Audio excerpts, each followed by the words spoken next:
I attend a lot of conferences, and many of those conferences are for the podcasting industry. There is a common theme in session titles and session descriptions, and it seems to be leaning heavily towards audience growth strategies. I have a lot of people who come to me because they're like, Cliff, I heard you're somebody I could turn to help me out with what I'm most trying to achieve. Audience growth. I need some strategies to grow my audience. I seem to have hit a plateau. I have been podcasting for fill in the blank length of time, and I only have whatever that number is.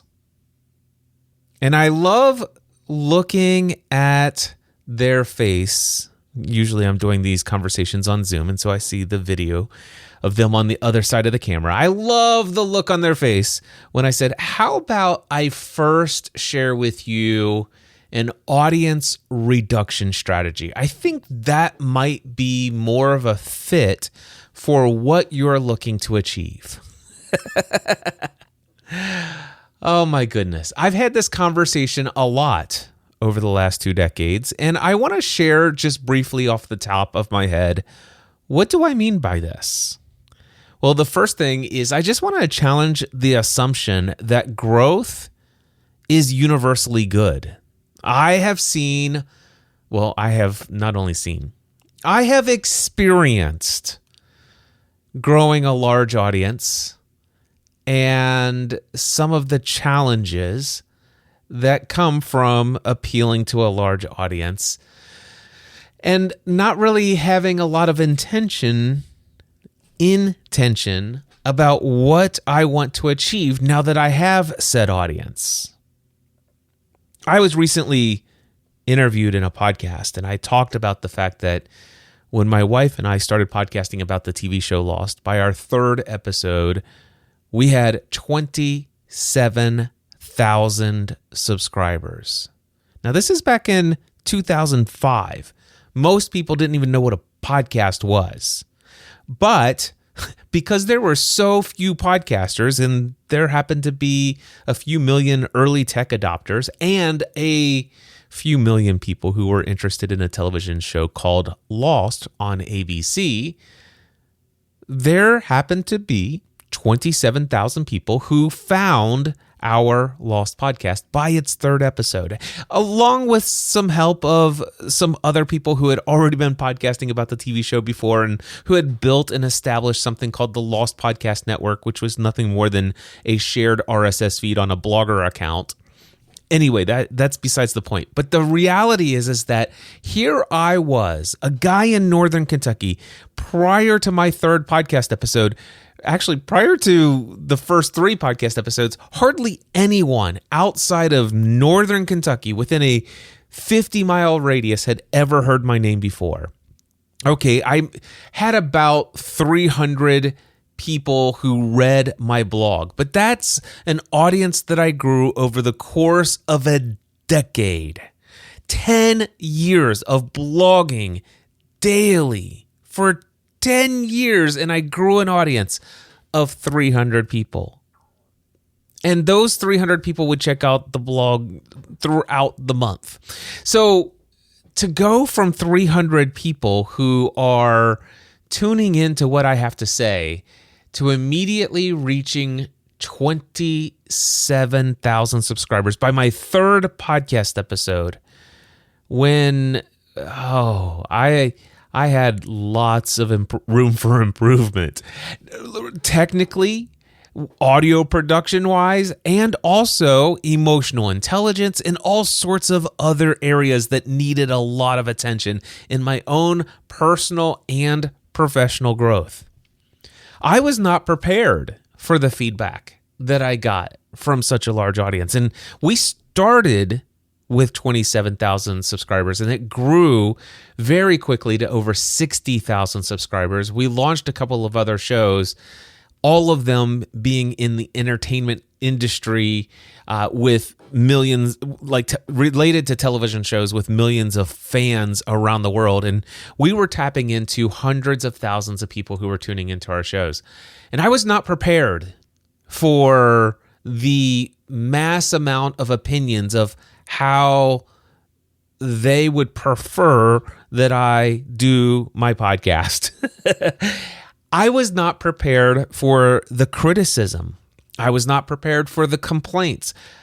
It seemed like there was nothing I could do to make everyone happy. And of course, today I say that phrase and I recognize there's nothing anyone can do ever to make everyone happy.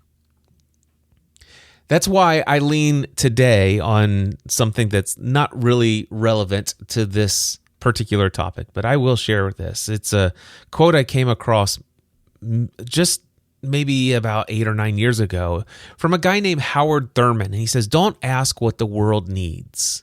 Ask what makes you come alive.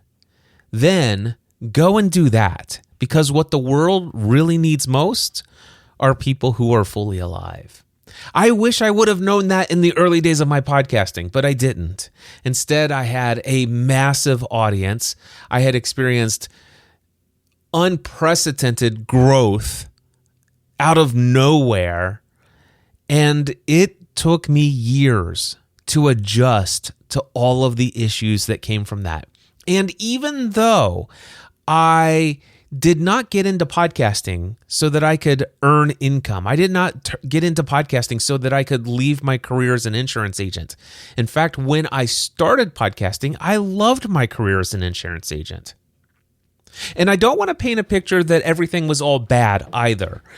In the earliest days of my podcasting, there were people who very much resonated with who I was. As awkward and weird as I am, and quite frankly was even more weird then, quirky, and I had my rough edges,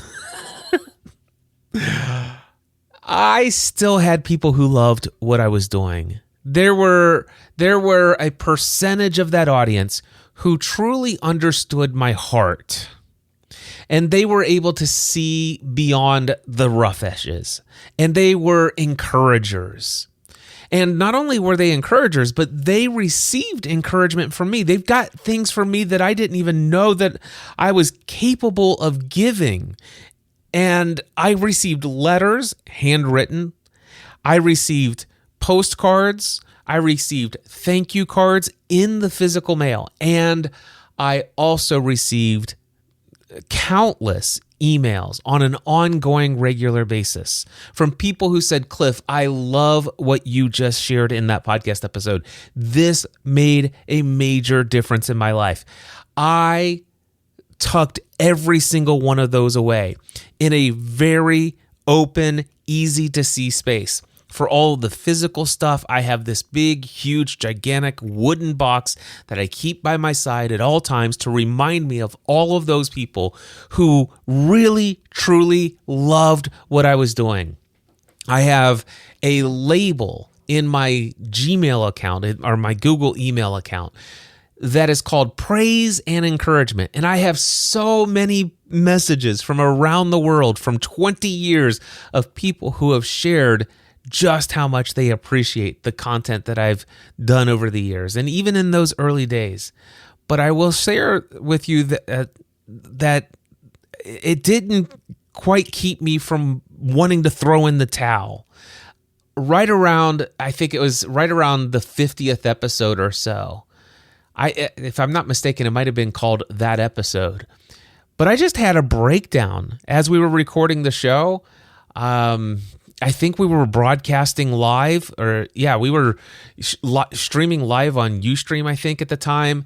And I had just received like maybe 2 or 3 or 4 really overly critical pieces of feedback, people that really think that I had changed my approach to the way that I was podcasting. They were very upset. They were hurt. They were offended.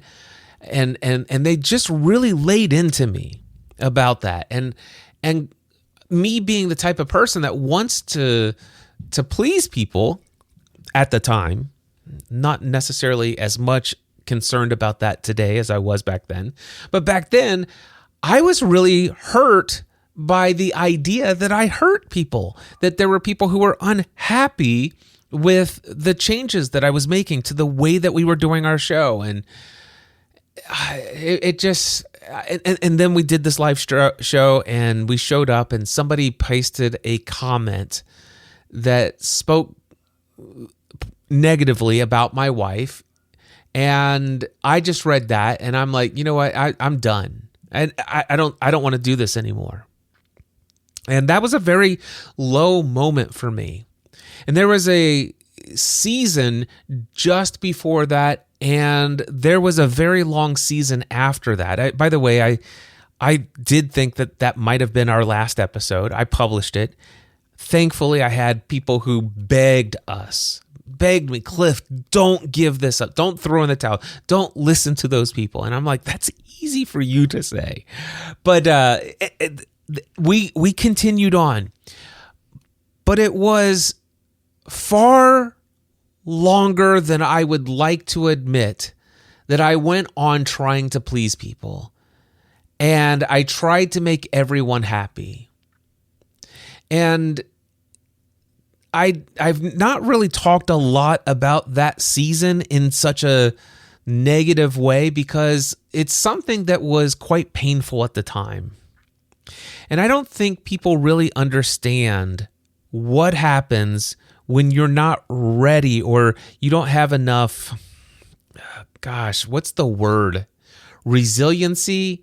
There's just a lot of growth, I think, that might be required before you really open yourself up to that large of an audience.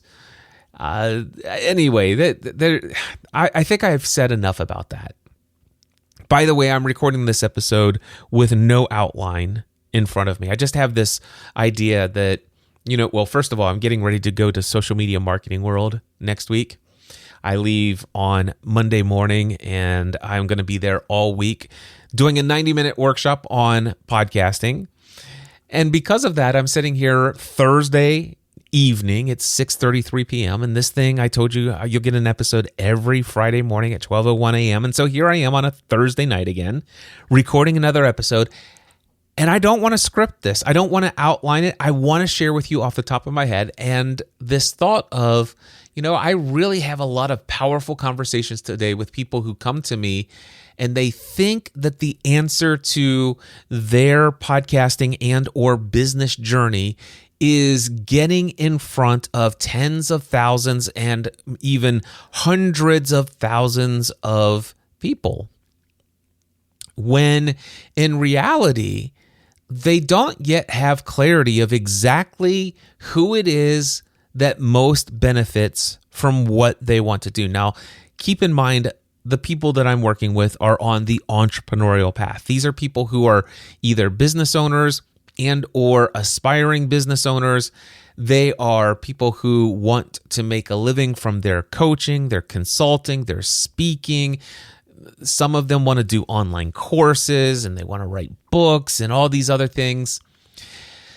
So they think that, man, if I could just get in front of this large audience, then the numbers will just work out. I mean, with such a large audience, I'm obviously going to make some money.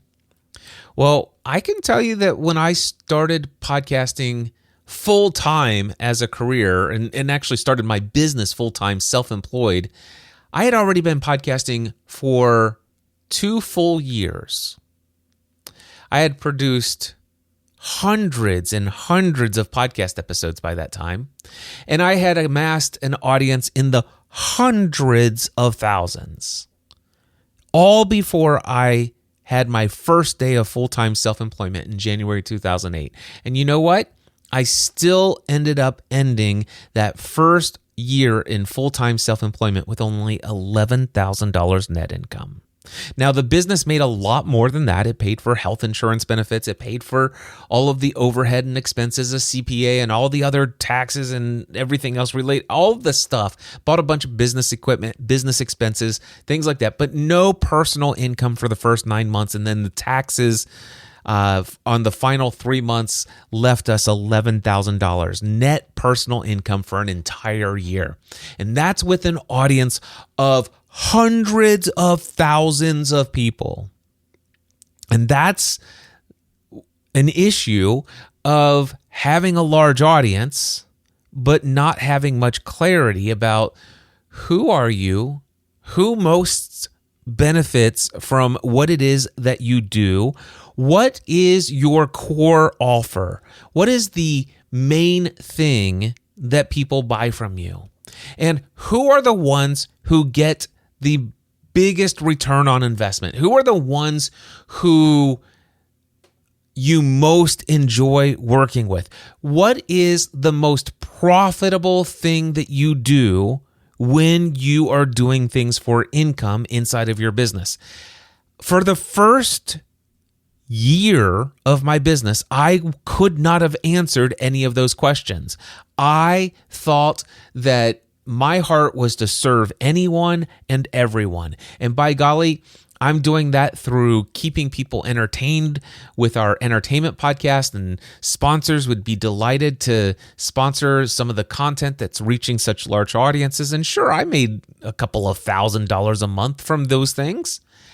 I thought, man, there are going to be so many people who are doing that love this content. They'll be willing to pay for extra content, and maybe we can have a plus membership, and we had people pay $10 a month for access to all of our content. And sure, we got to the place where that was generating $28,000 for the year. That, by the way, that was not in the first year. That was the second year, I think that was. But anyway, even that wasn't enough to generate the income I needed in my business. And then there was all the podcast coaching and consulting, and I was serving anyone and everyone, including a lot of people who simply did not have a budget for their equipment. They did not have a budget for consulting. And I just wanted to be of service to anyone and everyone. And I spent a lot of time, and occasionally I came across somebody who had the financial resources to buy some decent equipment. I made some decent profit, and I landed some clients here and there. And that is a rough way to go. And yet the average person who comes to me and says, Cliff, I've been told that you're somebody I can come to with what I'm most looking for, and that is an audience growth strategy. And I'm like, well, tell me about your business model. Who is your exact ideal client? What is your core offer? How do you get paid? When somebody goes to your website, where do they go to click a button to give you money, and what do they get in return for said money? And these people have no answer to those questions. And what they attempt to do is to convince me that if they get a large enough audience, they'll figure out a way to earn income. And I'm like, I've seen this before. So growth is not universally good. It can be good, but it's not universally good. What I advocate is not audience growth. I advocate for audience alignment. I advocate for a responsive audience. Ones that when they hear you at the end of an episode saying, hey, if this resonated with you, why don't you send me an email? I'd love to hear from you. I actually read and respond to every email right now, and I will continue to do that for as long as I can.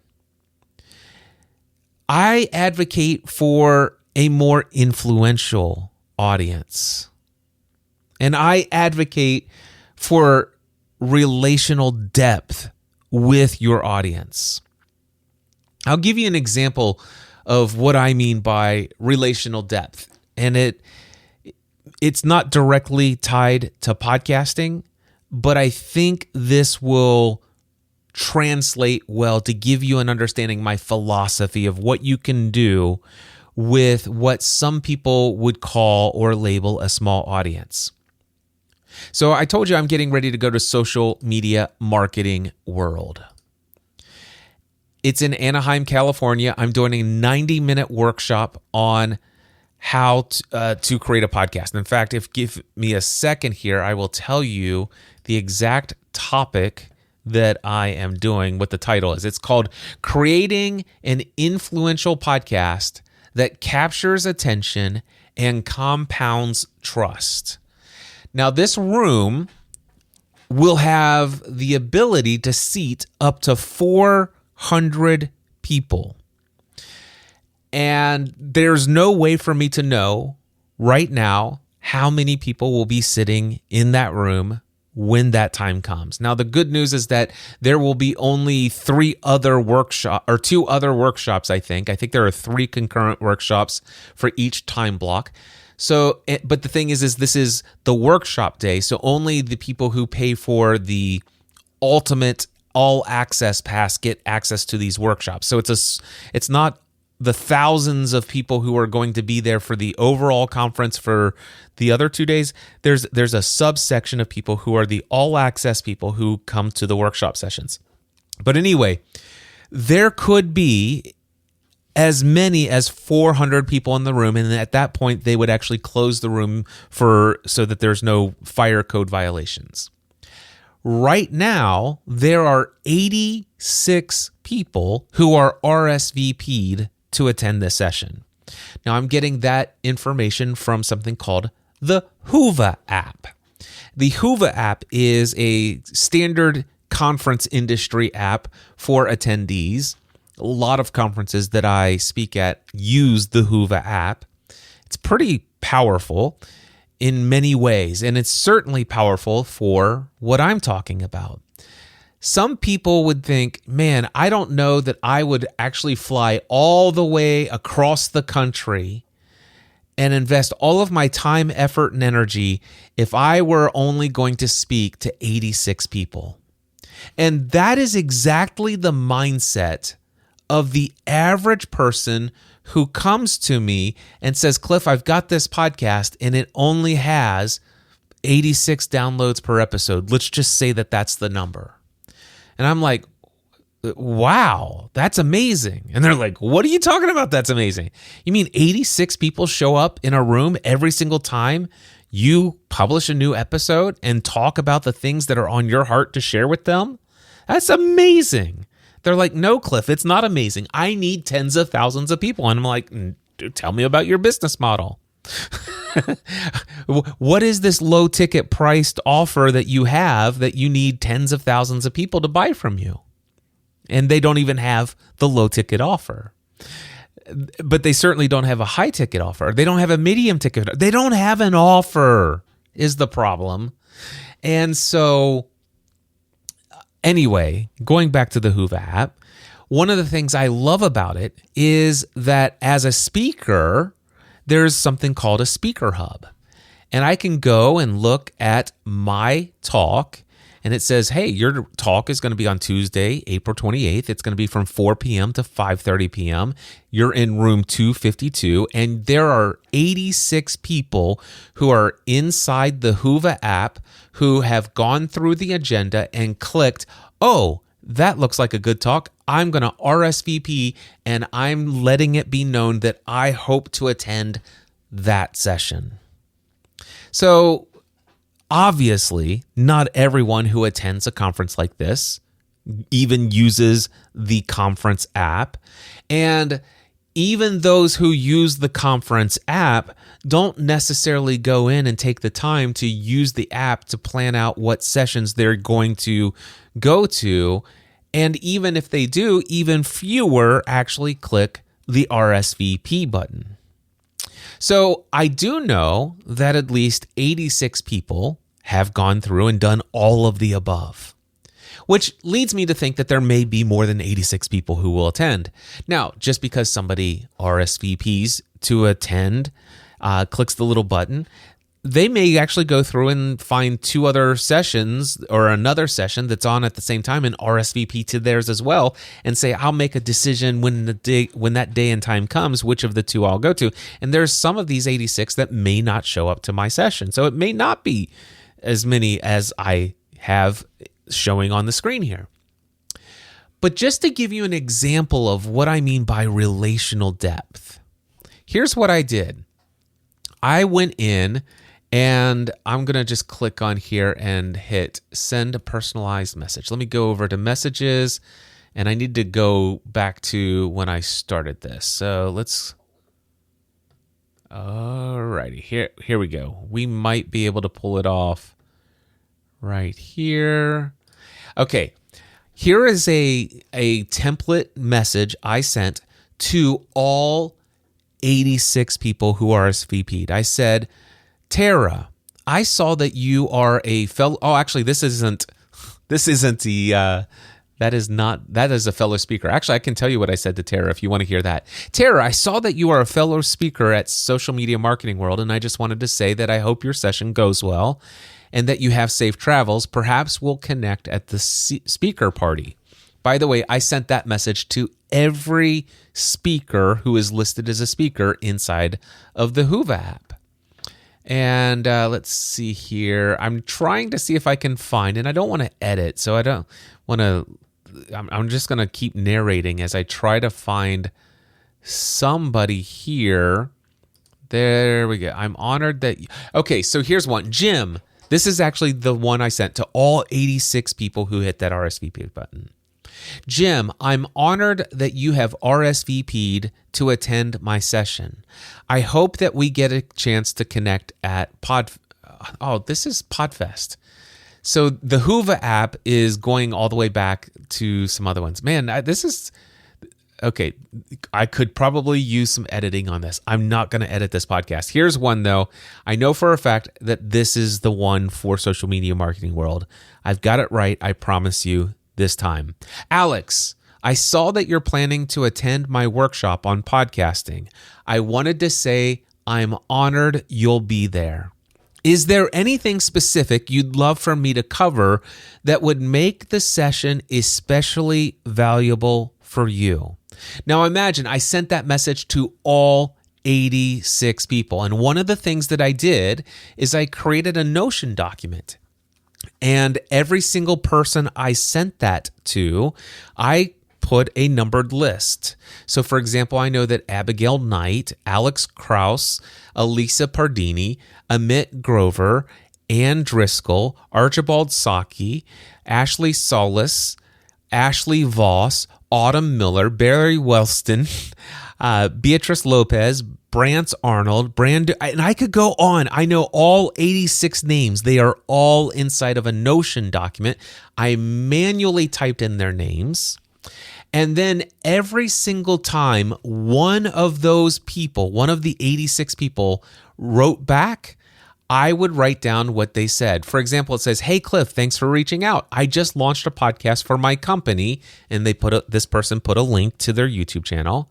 "I'm running the whole deal: planning, outreach, hosting, producing, editing, and distribution. So I'm trying to soak up as much value as I can. Not one or two specifics, just hoping to learn and absorb how others are handling the various aspects of podcasting. Looking forward to meeting." And I responded to him, and basically we've begun a conversation.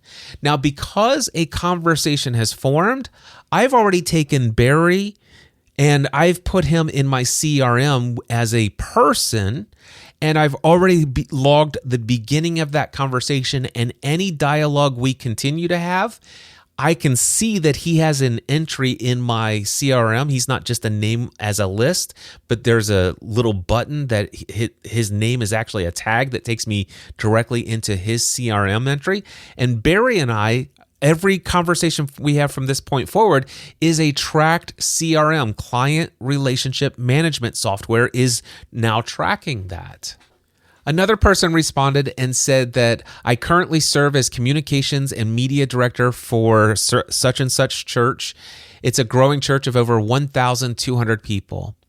And basically, she shares exactly what it is that she's most hoping to get as it relates to podcasting. Another person says, "Thank you, Cliff, so much. I'd love to learn more about internal processes of owning a podcast. So I'm looking for, how do I do my episode outlines? How do I vet great guests? I'd love to know about podcast flow, keeping room for questions and detailed answers. I'd love to know about intro and outro music." Now, guess what? I've already had an ongoing conversation with that individual. So I've got probably about half of the people already who have RSVP'd. I already have a response from them telling me exactly what they're most hoping to get out of my talk.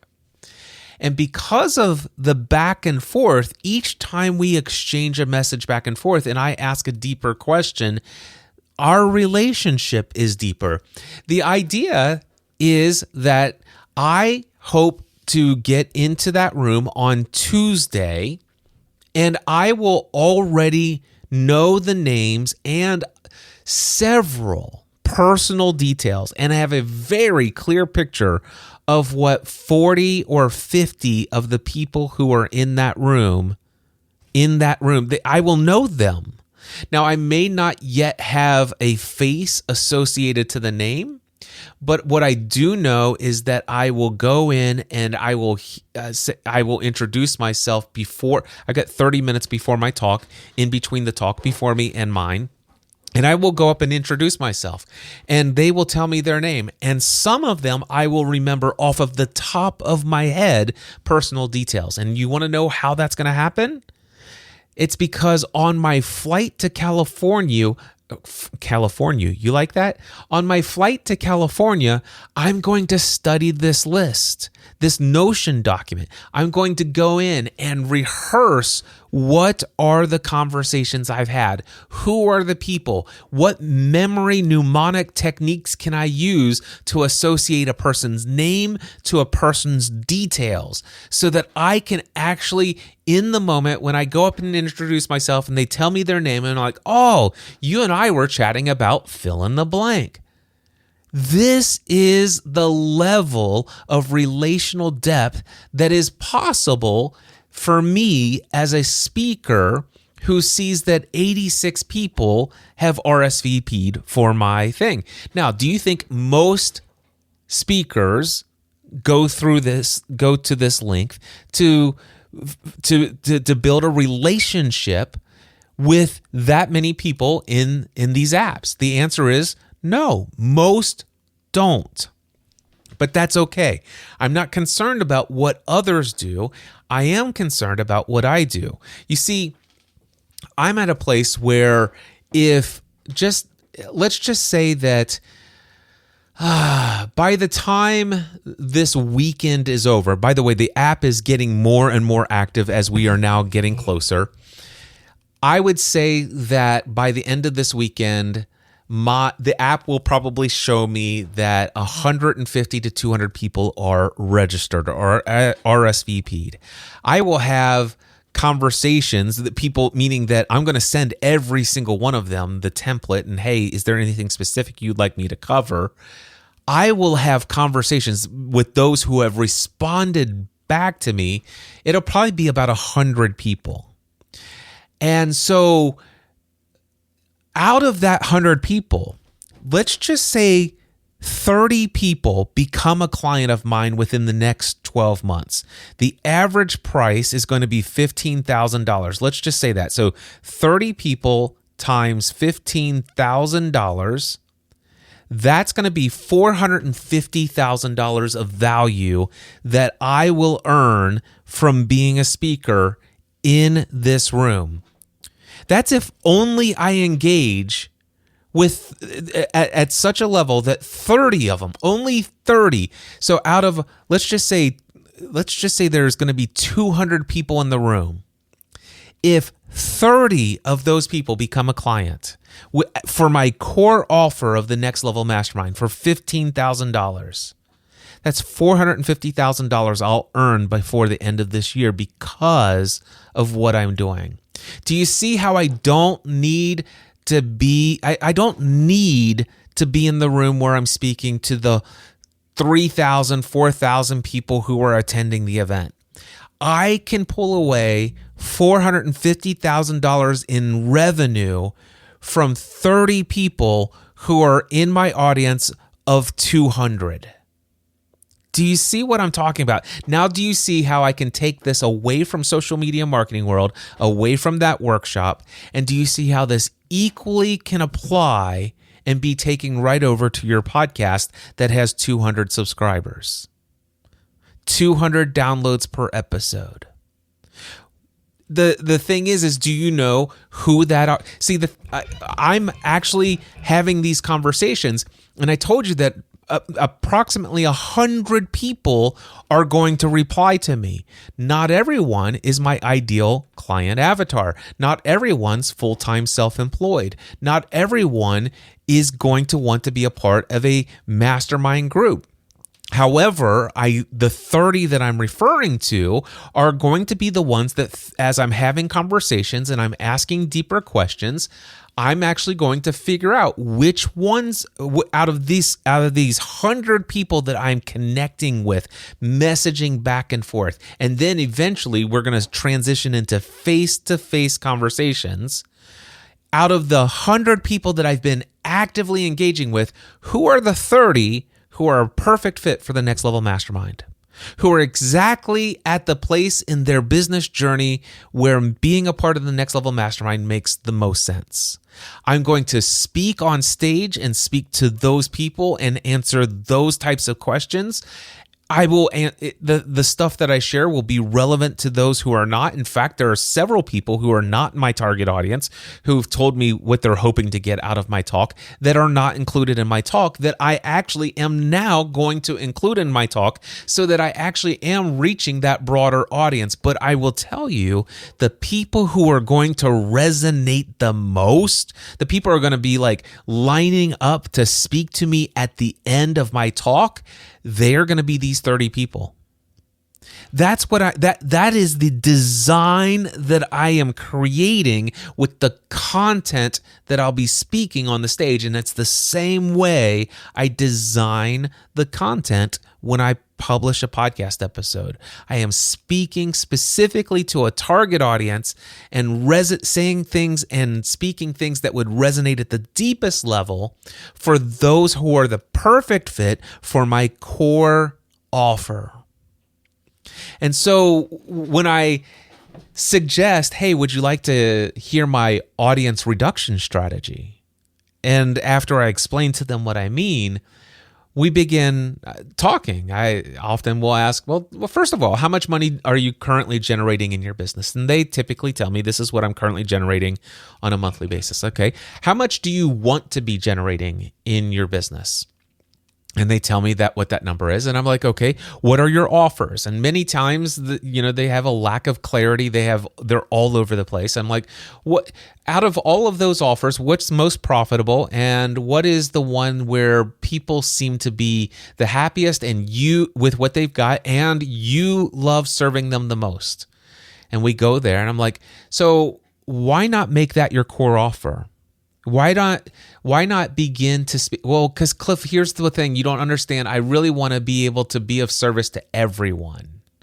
Well, if you are going to be a service to everyone, your message softens. See, when you go for broad appeal, you're diluting your message. There's no clarity about who you are, what you offer, what you do, how you help.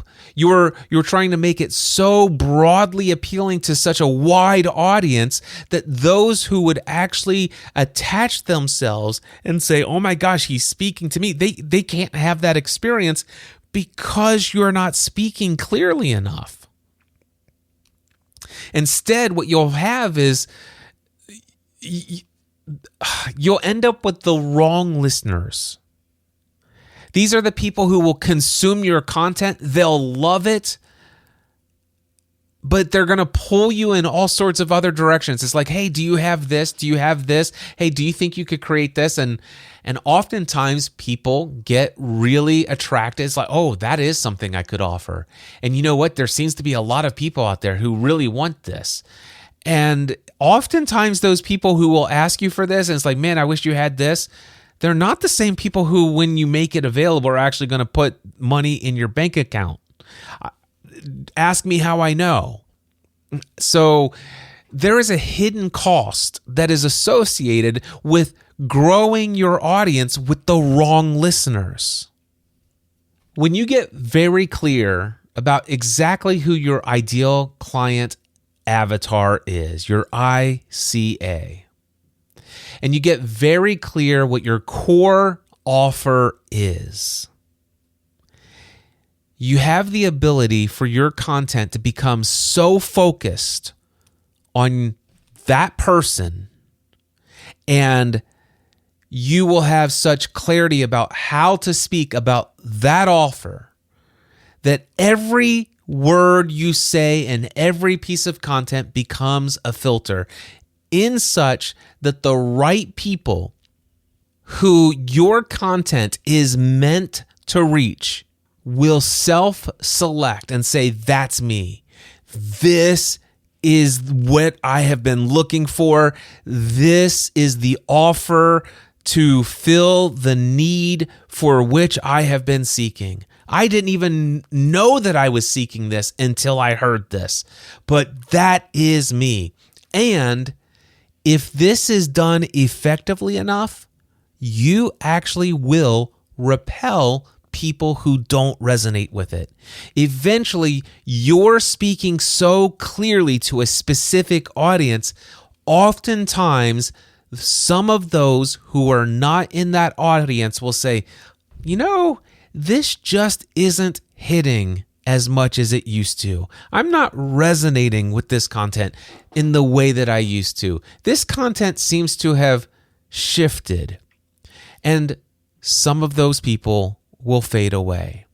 This is why I call it my audience reduction strategy. It's not that you're chasing people away. It's just that people will fall away the more clear you get. But that's okay. The people who find you, who are your exact client avatar, who want your exact core offer, they're going to be like glue to every episode. And things get really exciting if your avatar happens to be influencers. This is one of my super secret weapons. I don't know that I've talked about this enough, but one of the things that I love about my exact ideal client avatar is I see myself not as a big, massive influencer. That's not my dream. It was my dream at one point, and there was a time when I had reached that status. It wasn't necessarily profitable or fulfilling for me at the time. Now, chances are, technically speaking, I could probably see myself profiting more today after all of the personal growth and development I've had over the years. But with all of that being said, I've actually come to love being the influencer of the influencers. I love influencing the influencers. You see, I'd rather have 30 or 40 people who are listening to every single episode of my podcast, where they are constantly tuning in and saying, wow, that's a great thought. I love that perspective.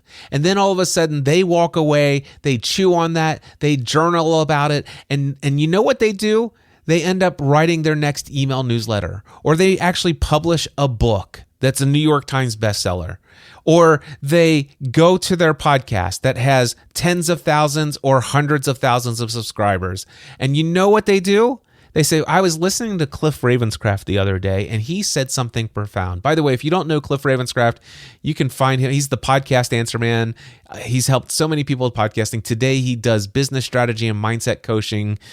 He's a mastermind group facilitator. Awesome guy. Podcastanswerman.com, cliffravenscraft.com. But anyway, here's what Cliff said, and this is what it got me to thinking, and this is how it's actually shifted how I'm going to move forward. That happens all the time. I don't need to reach tens of thousands of people with any of my podcasts these days. I have more than 30 to 50 people who are downloading my shows and more than 30 to 50 people who are in my ideal client avatar. But I got to tell you, I do have about 30 to 50 who are absolute influencers to hundreds of thousands of people. And that is, and the depth of relationship I have with those people is deeper than what most people could imagine that I have. It is such a gift. It is such a blessing. And it's not because I intentionally set out to have those relationships. The reason why I have the level of relational depth with these influencers who influence hundreds of thousands of people, it is absolutely in every single case that they have heard from thousands of their people about the level of service that I'm willing to go in to serve people when I'm connecting. I want you to imagine how many people who are in that 86 people in the Whova app. I don't know if they work for Michael Stelzner. I don't know if they're volunteers at the conference. I don't know if they're staff members. I'm just doing this for everyone. And guess what? If you do this, and this isn't the first time I've done this, what I'm saying is word gets round. People start talking. And I don't do this so that people will. That's the whole crazy thing. This is about optimizing for relational depth. It is optimizing for an influential audience. It is optimizing for a responsive audience who connects with what you're saying so much that they're willing to respond to a call to action. It is optimizing for an aligned audience. And the more you optimize for that, chances are if you already have an audience and you're not quite satisfied with the growth that you're having, if you start optimizing for these things, this strategy might just cause you to see a reduction in the size of your podcast, at least for a while. And it might be the thing you end up thanking me for down the road. Hey, if this podcast episode has resonated with you, my email address is cliff@cliffravenscraft.com. And if you're going to be at Social Media Marketing World in Anaheim, California next week, I hope to see you there. And if you haven't done so already, hit that RSVP button for my talk. I look forward to engaging with you either in the Whova app, at the event, or in post-event follow-ups. Until next time, I encourage you to take everything you do to the next level. Podcast. It's a man.